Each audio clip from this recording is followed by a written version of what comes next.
नहीं मतलब हेलो शर्मा जी, आपने कब स्टार्ट किया था और देखिए कितने कस्टमर आपके पास आज? देखिए अच्छा ठीक ठाक क्लाइंटेज है और मेरे पास में। और हेलो शर्मा जी का मेन कंसेप्ट ये है सर कि जो बायर होता है या जिसका पैसा लग रहा होता है, मेनली रिस्क उसका होता है। इसलिए हमारा जो मेन कंसेप्ट जो है वो हम बायर के साथ खड़े होते हैं। और बायर को सबसे बड़ा जो हम बेनिफिट देते हैं वो ये देते हैं कि हम बायर पे हमारी तरफ से कोई भार नहीं है। हम बायर से कोई चार्ज नहीं लेते हैं। हम उसके साथ खड़े हैं और जहाँ हम खड़े हैं तो वहाँ पर ये मानो कि उसको पेपर्स के बारे में सोचने की ज़रूरत नहीं है। पेपर्स का हम पूरी स्क्रूटनी करते हैं। Proper neat and clean papers होते हैं तो उन्हीं उसी पे काम करते हैं। मार्केट रेट पे होता है, मार्केट रेट से रीजनेबल चीज़ दिलाने की, नेगोशिएशन करके दिलाने की कोशिश की जाती है। लगभग अधिकांश बिल्डर्स हमें चूँकि वेल नोन हैं तो उनसे भी अच्छा नेगोशिएशन हम कर पाते हैं। तो बायर्स के लिए, अगर बायर्स के लिए बहुत अच्छा एक तरीके से हमारे थ्रू डील बैठा पाते हैं। इसलिए बायर्स लगभग सभी जुड़े हुए हैं हमारे साथ में। ये सर ये बताएं कि आज प्रॉपर्टी में ज़्यादातर रिक्वायरमेंट किस तरह के ग्राहकों की है? देखिए वैसे इस समय चूंकि एंड यूजर है मार्केट में, तो मेनली जो बजट है उन लोगों का वो है रेजिडेंशियल में। जैसे अगर वो अपार्टमेंट्स में जाते हैं तो उनका बजट 30 से और 50 से 60 लाख के आसपास है। जो प्रेफरली 2 BHK के आसपास हैं वो अपन 30 से 50 लाख के बीच में अपन अच्छे मल्टी स्टोरी में कवर कर लेते हैं। और जिनका रिक्वायरमेंट 3 BHK का है वो लगभग 50 के आसपास से लेकर के मल्टी स्टोरी जो गेटेड सोसाइटी है उसके अंदर 50 से लेकर और 70-75 के अप्रोक्स आपको अच्छे प्रॉपर्टी मिल जाती है। और लगभग उसी तरीके का ग्राहक ज़्यादा है। हाँ, कुछ ग्राहक हैं जिनको रिक्वायरमेंट इंडिविजुअल प्रॉपर्टी की होती है। चूँकि यहाँ का जो अपना राजस्थानी जो माइंड सेट है वो इस टाइप का है, जो ये चाहते हैं कि उनका फ्लैट मतलब उनकी जो प्रॉपर्टी, उनका जो हाउस है उसकी छत जो है वो उसकी उनकी खुद की हो। तो मेनली जो इंडिविजुअल विलास चाह रहे हैं उनका जो बजट है वो लगभग 50 से लेके और वेरी करता है 2 करोड़ तक का बजट है। ग्राहक जो मेनली जो ग्राहक इसमें आ रहे हैं उनका। इसमें बजट क्लास की जो बात है सर, उसमें क्या मिडिल क्लास है या अपर क्लास है या लोअर क्लास, किस तरह के अभी सभी कस्टमर है? सभी तरीके के ग्राहक हैं मार्केट में।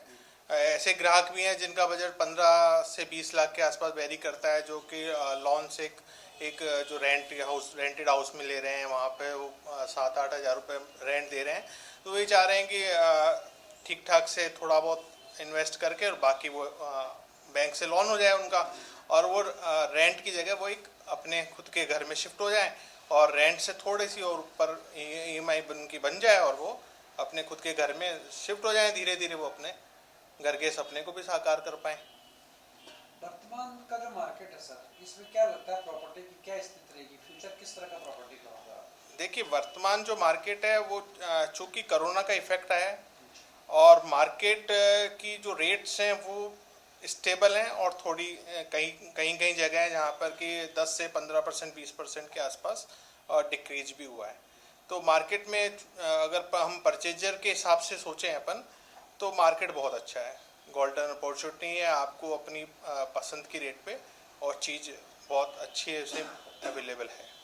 अगर आज कोई प्रॉपर्टी में इन्वेस्ट करना चाहता है तो उसका फ्यूचर में कितनी रिस्क है प्रॉपर्टी में आज इन्वेस्ट करते हैं? देखिए अगर चूँकि मेरे को इस लाइन में लगभग 15 से 16 साल हो गए हैं और मेरा ये मानना है कि प्रॉपर्टी में इन्वेस्टमेंट कभी भी घाटे का सौदा नहीं होता है, बशर्ते कि आप जो प्रॉपर्टी में इन्वेस्ट कर रहे हैं वो बड़े तरीके से सोच समझ के किया जाए तो।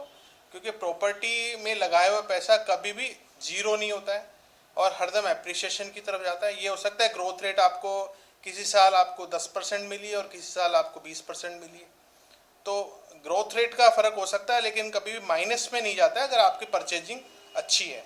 और इसीलिए आपको एक अच्छे प्रोफेशनल के थ्रू प्रॉपर्टी लेनी चाहिए। तो उससे क्या है कि आपका जो रिस्क फैक्टर है जितना भी वो आपका उन कवर हो जाता है। आपको सर 15 साल 17 साल आप बताना प्रॉपर्टी में काम करते हो गए, आपके पास बहुत अच्छे क्लाइंट होंगे, क्या मैसेज आप लोगों को देना चाहते हैं कि उनको किस तरह की प्रॉपर्टी में आज अगर इन्वेस्ट करें तो कहाँ और किस तरह से करना चाहिए? देखिए मेरे हिसाब से अगर आप इन्वेस्टर हैं अब इन्वेस्टर के दो माइंड सेट होते हैं। एक तो कि वो डेट इन्वेस्टमेंट चाहता है जिसका वो रिटर्न चाहता है कि कम से कम आज हमने पैसा लगा दिया, उसके 5 से 7 साल बाद उसको उसका अच्छा रिटर्न मिले। और एक माइंड सेट होता है जिसमें वो चाहता है कि पैसा मैंने आज लगाया और अभी से कुछ ना कुछ उसके रिकरिंग इनकम, जो रेंटल इनकम या कुछ स्टार्ट हो जाए। तो अगर उसका माइंड सेट अगर रेंटल इनकम जनरेट करने का है, यानी रिकरिंग इनकम जनरेट करने का है, तो उसको कमर्शियल प्रॉपर्टी में इन्वेस्ट करना चाहिए। और यदि वो लॉन्ग टर्म इन्वेस्टमेंट के हिसाब से एक इन्वेस्टर है जो कि चाहता है कि एक बार एक पैसे को हम डंप कर दें और बाद में उस पैसे को उसका अच्छा रिटर्न हमें गैस मिले, तो उसमें उसको लैंड में इन्वेस्ट करना चाहिए।